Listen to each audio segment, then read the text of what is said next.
जय हिंद। यूपीएससी की तैयारी करने वाली एक लड़की जो लगातार अपनी तैयारी कर रही थी, उसे एक एडिशनल एसपी ने पहले फंसाया और उसके बाद उसे नोट्स देने के बहाने अपने पास बुलाया और फिर होटल में बुलाकर उसके साथ रेप किया।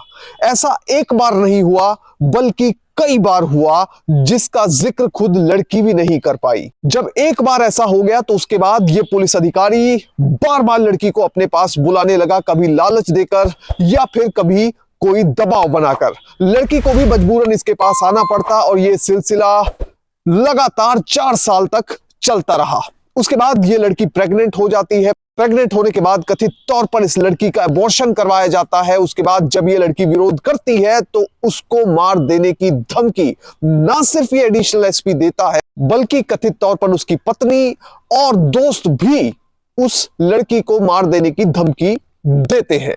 इस पूरे केस के बारे में मैं बात जरूर करूंगा, पर सबसे पहले आपसे अपील कि आप लाखों की संख्या में हमारी वीडियोस को देख रहे हैं पर चैनल सब्सक्राइब नहीं कर रहे, इसलिए अगर यूट्यूब पर देख रहे हैं तो फौरन चैनल को सब्सक्राइब कीजिए, बेल नोटिफिकेशन ऑन कीजिए, कमेंट्स कीजिए और साथ में वीडियो को अधिक से अधिक शेयर कीजिए। फेसबुक पर देख रहे हैं तो फेसबुक पर भी पेज को लाइक कीजिए, वीडियो को शेयर कीजिए और कमेंट कीजिए। मैं जानता हूं ये वीडियो आप आखिर तक देखेंगे क्योंकि ये है ही इतनी दिलचस्प। अब ये सिलसिला शुरू होता है 4 साल पहले। यूपीएससी की तैयारी करने वाली एक लड़की जिसकी उम्र तकरीबन 16-17 साल है, वो लगातार अपनी पढ़ाई में जुटी रहती और हमेशा उसकी कोशिश होती कि अगर कोई अधिकारी उसे मिल जाए, कोई सर्विंग ऑफिसर मिल जाए जिससे वो गाइडेंस ले सके और उनकी मदद लेकर वो यूपीएससी के एग्जाम को क्रैक कर सके कि किस तरह के चैलेंजेस सर्विस में आते हैं। वो लगातार ऐसे लोगों के साथ संपर्क बनाने की कोशिश किया करती थी। इसके बाद फेसबुक का इस्तेमाल भी वो जब फ्री होती थी तो किया करती थी। तो फेसबुक का इस्तेमाल करते हुए एक दिन वो एक पुलिस अफसर के संपर्क में आती है। यह पुलिस अफसर एडिशनल एसपी रैंक का होता है और खुद डीजीपी के पब्लिक रिलेशन ऑफिसर के तौर पर तैनात होता है। जब लड़की को यह बात पता चलती है तो उसे सिर्फ एक ही बात नजर आती है कि मेरा रास्ता यूपीएससी है, मुझे यूपीएससी क्वालिफाई करना है और उसमें यह अधिकारी मुझे जरूर मदद कर सकते हैं। इसके बाद उनसे बातचीत होती है। सबसे पहले फेसबुक पर फ्रेंड रिक्वेस्ट भेजी जाती है, बातचीत होती है और ये बातचीत का सिलसिला आगे बढ़ता चला जाता है। अब ये लड़की इस अधिकारी को कथित तौर पर कहती है कि मुझे नोट्स चाहिए, मुझे ऐसे नोट्स चाहिए जिन्हें पढ़कर मैं किसी तरह से इस एग्जाम को क्रैक कर पाऊं। इस यूपीएससी एस्पायरेंट को लालच ये था कि अगर किसी सक्सेसफुल कैंडिडेट के नोट्स उसे मिल गए तो वो अपनी इस जर्नी में, अपनी इस परीक्षा में सफल होने में कामयाब हो जाएगी। यूपीएससी की तैयारी कर रही ये लड़की जैसे ही अपनी नोट्स की बात एडिशनल एसपी को बताती है तो वो उसे एक बात सुझाते हैं। वो कहते हैं कुंभ का मेला लगा हुआ है, कुंभ के मेले के दौरान हम मिल सकते हैं, तुम मुझसे मिलने आ जाओ, मैं तुम्हें सारा स्टडी मटेरियल प्रोवाइड कर दूंगा। लड़की को यह बात सही लगती है और वो हामी भर देती है। इसके बाद ये लड़की कुंभ के मेले के दौरान इस एडिशनल एसपी को कथित तौर पर मिलने आती है। जब ये लड़की मिलने पहुंची तो उसके लिए एक अच्छे होटल में कमरे का इंतजाम कर दिया गया था। लड़की कमरे में पहुंची, इसके कुछ देर बाद ही ये पुलिस अधिकारी यानी एडिशनल एसपी राहुल श्रीवास्तव वहां पर पहुंच गए। कथित तौर पर राहुल श्रीवास्तव ने थोड़ी देर इस लड़की से बातें की। उसके बाद बात करते करते ही ये लड़की के करीब आए और उसके बाद लड़की के साथ दुष्कर्म करने की कोशिश की गई। इस लड़की का कहना है कि वो ज्यादा देर इस एडिशनल एसपी के खिलाफ खड़ी ना हो सकी और वो दुष्कर्म का शिकार हो गई, यानी कि एडिशनल एसपी ने उसके साथ कथित तौर पर बलात्कार किया। लड़की का यह भी आरोप है कि ना सिर्फ उसके साथ दुष्कर्म किया गया बल्कि उसकी नग्न तस्वीरें भी उतारी गई। नग्न तस्वीरें इस मंशा से उतारी गई कि अगर भविष्य में ये लड़की एडिशनल एसपी की कोई बात नहीं मानती है तो उसकी ये नग्न तस्वीरें सोशल मीडिया पर पोस्ट कर दी जाएं। ऐसे में फिलहाल लड़की के साथ एक बार जब ये हो चुका था तो वो काफी हैरान परेशान थी। वो वापस अपने घर चली जाती है, पर यह सिलसिला यहीं थमने वाला नहीं था। एडिशनल एसपी कथित तौर पर फिर से लड़की से संपर्क करते हैं और उसे मिलने के लिए कहते हैं। इस बार लड़की मना नहीं कर पाई और एक बार फिर से इस अधिकारी से मिलने पहुंच गई। जब इस पुलिस अधिकारी से मुलाकात की तो उसके साथ कथित तौर पर फिर से कुकर्म किया गया, बलात्कार किया गया। एक बार नहीं बल्कि कई बार किया गया। इसके बाद तो यह सिलसिला जैसे रुका ही नहीं, बार बार कई बार लड़की को बुलाया गया। फिर यह सिलसिला सिर्फ होटल तक सीमित नहीं रह गया था, बल्कि कभी किसी दोस्त के यहां बुलाया जाता, कभी अपने मामा के घर बुलाया जाता, लड़की को महंगे गिफ्ट दिए जाते ताकि वो चुप रहे। अब करते करते 4 साल का समय बीत गया और किसी को कुछ पता नहीं चला। फिर आया साल 2023 का अप्रैल महीना। लड़की की एक दिन अचानक तबीयत खराब होती है। तबीयत खराब होने पर उसे कोई ऐसा शक नहीं था, मगर उसने प्रेगनेंसी टेस्ट करने का सोचा। प्रेगनेंसी टेस्ट किया तो रिजल्ट पॉजिटिव आया, यानी कि लड़की को पता लग चुका था कि वो प्रेग्नेंट हो चुकी है। वो फौरन इस एडिशनल एसपी को फोन करती है और ये जानकारी देती है। जैसे ही इस पुलिस अधिकारी को पता चलता है, वो डर जाता है। उसे समझ नहीं आता कि क्या किया जाए। इसके बाद इस लड़की को फौरन लखनऊ आने के लिए कहा जाता है।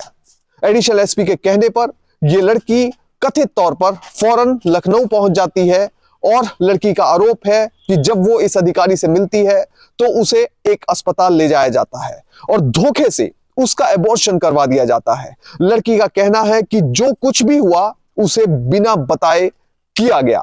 इस बीच एडिशनल एसपी की पत्नी, जो कि लखनऊ यूनिवर्सिटी के साइकोलॉजी डिपार्टमेंट में प्रोफेसर के तौर पर तैनात है, उनसे भी इस लड़की की मुलाकात हो जाती है।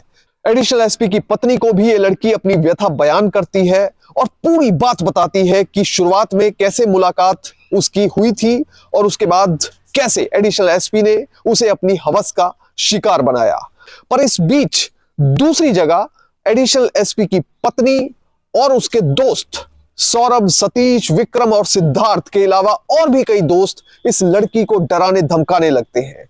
लड़की का आरोप है कि जब मैं प्रेग्नेंट हुई और उसके बाद मेरा अबॉर्शन करवाया गया, उसके बाद एडिशनल एसपी, उनकी पत्नी, उनके सभी दोस्तों ने उसे धमकाना शुरू कर दिया। उसे धमकी दी गई कि अगर ये बात किसी को भी पता चली तो उसको जान से मार दिया जाएगा। यहां एक तरफ लड़की को धमकाया जा रहा था, दूसरी तरफ उसके पिता को भी कथित तौर पर धमकियां दी गई। अब जब ये सब कुछ हुआ तो लड़की डर गई और उसने किसी की मदद लेने की सोची। लड़की ने सोचा कि क्यों ना पुलिस की मदद ली जाए। वो पुलिस की मदद लेने के लिए कथित तौर पर थाने पहुंची। एसएचओ से अपनी पूरी व्यथा बयान की, पर एसएचओ ने अपनी असमर्थता जाहिर की। उसने कहा, सीनियर अधिकारी के खिलाफ मैं एफआईआर दर्ज नहीं कर सकता, इसलिए आप सीनियर अधिकारियों से संपर्क करें। इसके बाद लड़की ने सीनियर अधिकारी यानी सीईओ से, सर्कल ऑफिसर से मिलने का सोचा। सीईओ को सारी बात बताई गई तो उसके बाद सीईओ ने भी इसमें कथित तौर पर ज्यादा इंटरेस्ट नहीं लिया। लड़की निराश हुई, पर उसने हिम्मत नहीं हारी और उसने अपनी पूरी शिकायत एक पत्र में लिखकर उसे पोस्ट कर दिया। अब वो इंतजार करने लगी कि उसकी शिकायत पर कोई ना कोई एक्शन होगा, पर अभी तक कोई एक्शन नहीं हुआ था। इस बीच लड़की ने महिला हेल्पलाइन के अलावा आईजीआरएस सर्विस पर भी अपनी शिकायत दे दी, पर कोई एक्शन अभी तक नहीं हुआ। लड़की ने डीसीपी से मुलाकात करने के बारे में भी प्लान कर लिया। इसी दौरान वो ट्विटर पर अपनी पूरी व्यथा बयान करती है।